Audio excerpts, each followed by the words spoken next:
Okay, and standing here in Jerusalem, in the background to my right is the pinnacle of the temple, the highest point of the temple. And when Jesus was here, Satan tempted him. He said, "Throw yourself down from the pinnacle."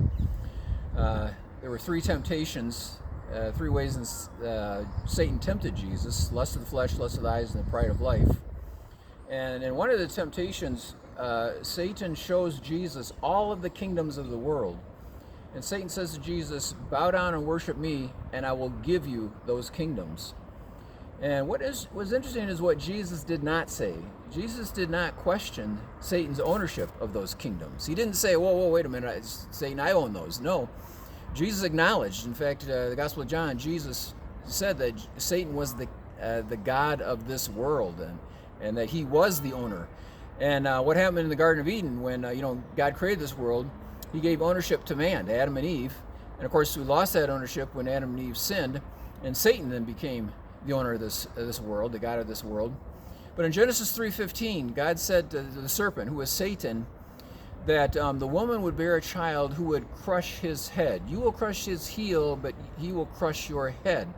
And that was the first prophecy about the coming of Jesus. And when Jesus died on the cross, it's like his heel was crushed. That was a painful thing, but he recovered. The third day later, he arose from the dead. But to have your head crushed, that is something you do not recover from. So from that point on, Satan knows that a woman is going to have a child who is going to crush his head. And so Satan is doing everything before the coming of Jesus to stop the coming of this child. It was Jesus who was going to crush his head. And in Genesis 6, we see that the sons of God intermarry with the human women, and they bore giants.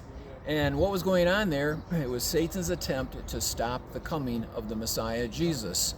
And everywhere in the Old Testament where you have the phrase Banim Elohim, that is talking about angels. And what was going on there was Satan was getting his fallen angels to intermarry with human women to pollute the seed of the woman to stop the coming of Jesus the Messiah. And that's why God tells Noah, build a boat. I got to wipe this world out. And in Genesis 7, God says to Noah, you only have seen righteous in your generation. And it's more than likely possible that Noah and his family was the last family left on earth that had not been corrupted in that way. And the children they bore were giants. And the Hebrew word is Nephilim, which means fallen ones. They were half fallen angel, half human. There's no way they could be saved. And so God sends this flood to wipe them out and start all over. And it's right after the flood that God calls Abraham. And he's going to isolate Abraham, Isaac, Jacob, and Israel. And he's going to send them here to this promised land. And God is going to isolate Israel from the rest of the world, so they'll be like a human incubator through whom the Messiah can come. And then in Isaiah 7:14, God said, behold, a virgin will give birth to a child and call his name Emmanuel. And all the genealogies in the Old Testament are names of men, but the Messiah is not from man, he's from the seed of the woman, which means that God is his father, which means he is God in the flesh.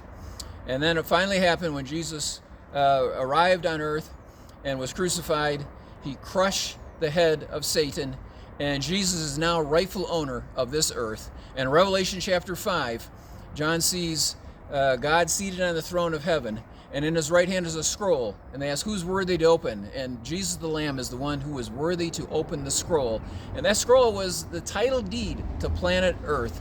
And as Jesus breaks the seal, he's taking back ownership of this earth. And when he finally arrives and returns at the end of the 7-year tribulation, he will take back ownership of earth and rule and reign for 1,000 years.